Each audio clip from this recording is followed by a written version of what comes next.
Assalamu alaikum. I'm Masud Akbar and you are watching Study Page. This is the sixth part of the second lecture of Object Oriented Programming in C++. In this lecture, we are going to study about function templates. इससे पहले हमने function overloading का concept पढ़ा था। Function overloading में क्या था कि एक फंक्शन जिससे हम ज़्यादा काम लेते हैं तो सेम नेम से हम multiple function bodies with parameters define करेंगे तो हम इसको इस तरह यूज़ कर सकते हैं। अभी फंक्शन टेम्पलेट क्या है? सेम फंक्शन ओवरलोडिंग की तरह इसका भी कॉन्सेप्ट है, लेकिन इसमें हम फंक्शन बॉडी वंस लिखेंगे and this will be use for different data types, not for the different number of parameters. ठीक है।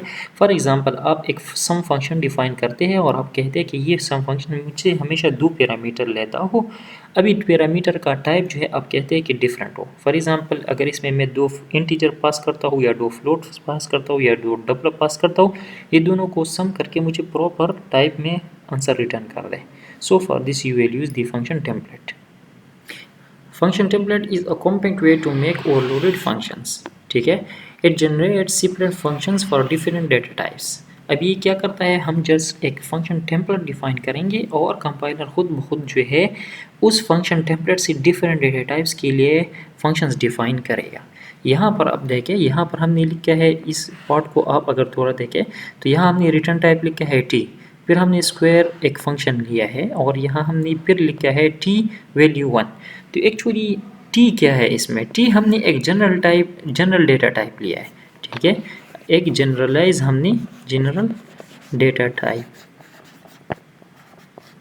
जिस तरह हम एंट फ्लोट या डबल वगैरह लेते हैं इसी तरह हमने एक जनरल अपनी खुद से हमने एक डेटा टाइप लिया और जिसको हमने नाम दिया टी। आप कोई भी नाम इसको दे सकते हैं।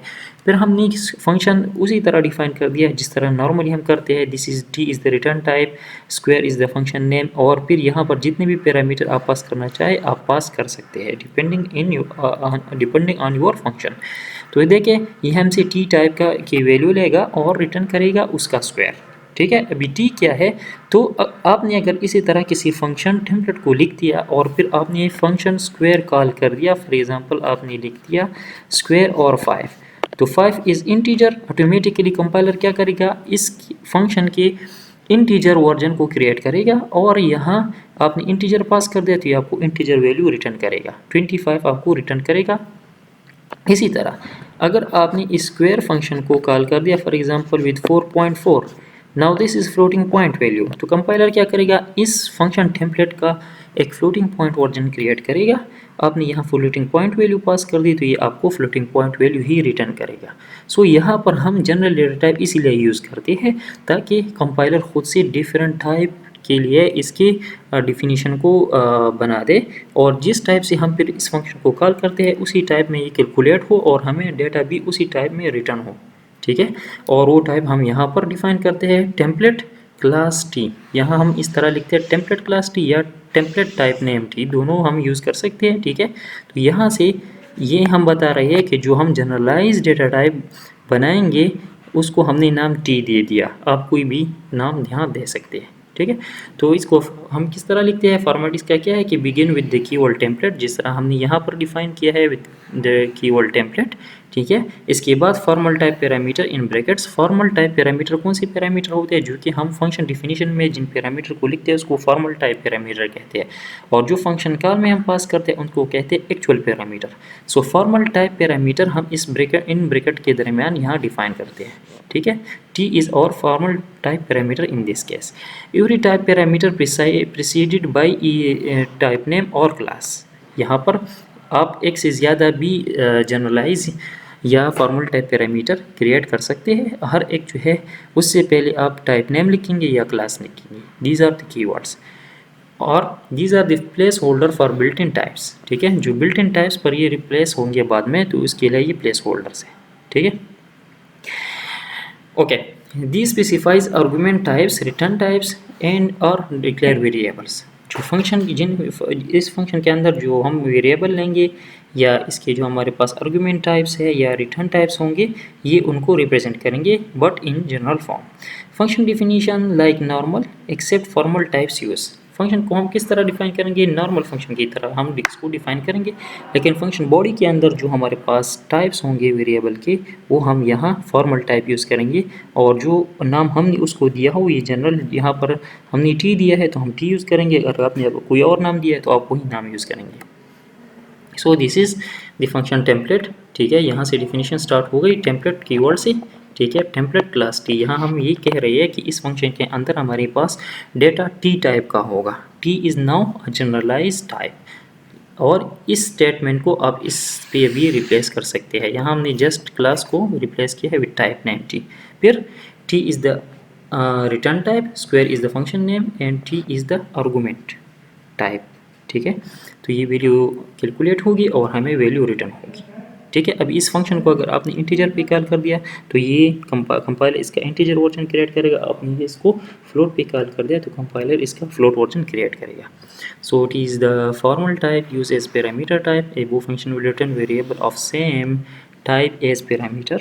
In function call t replaced by real type. जब हम फंक्शन कॉल करेंगे तो एक्चुअल जो आपने पैरामीटर पास की है कंपाइलर ऑटोमेटिकली टी को उन्हीं पैरामीटर के टाइप्स पर रिप्लेस करेगा।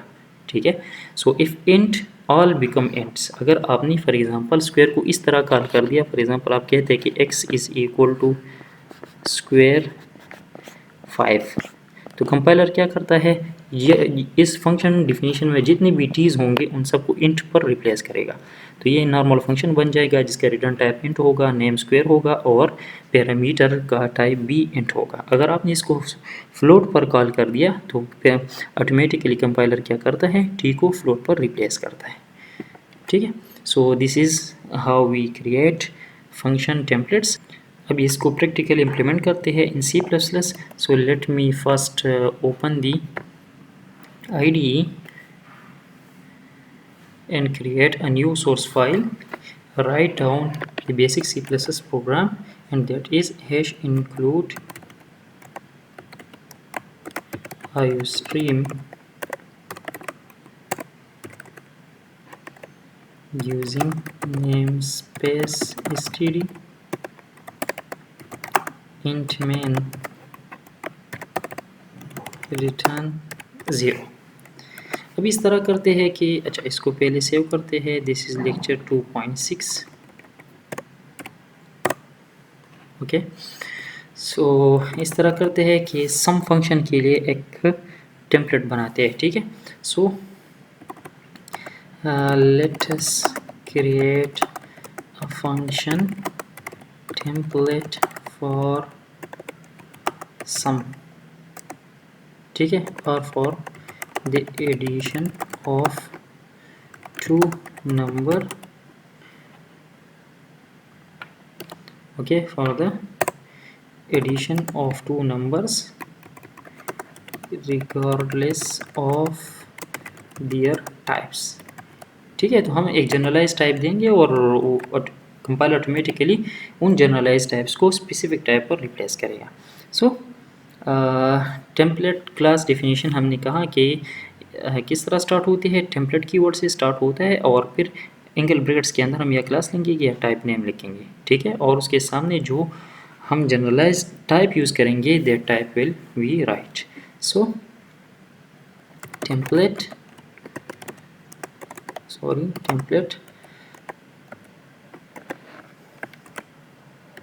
Class T. ठीक है, now the return type of this function will be T.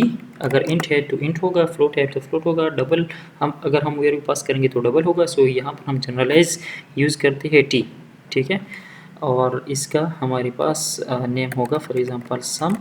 ये हमसे दो टी टाइप आर्गूमेंट्स लेगा, T for example A, T B. ठीक है, जिस तरह इंट ए इंट बी हम लिखते हैं, तो यहाँ जनरलाइज टाइप यूज़ कर रहे हैं इसलिए टी ए टी बी, और रिटर्न क्या करेगा ए प्लस बी। नाउ यहाँ पर एक इंटीजर टाइप की वैल्यूज़ लेती है, for example a equal to 10, b equal to 20, और similarly float x equal to 22.2 और y इक्वल टू 4 4.6, ठीक है। सी आउट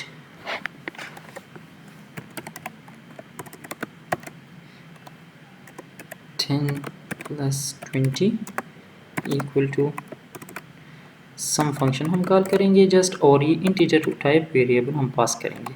तो कंपाइलर यहाँ पर ऑटोमेटिकली इस फंक्शन की इस टी पैरामीटर को इंटीजर पर रिप्लेस करेगा, तो इससे बन जाएगा T sum T A T B.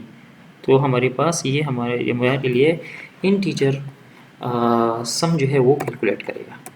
And similarly this is 22.2 + 4.6 equal to sum x and y l।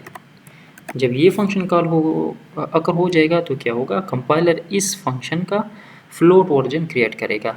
t जो है ये फ्लोट पर रिप्लेस हो जाएगा, तो इससे बन जाएगा float sum, float a, float b।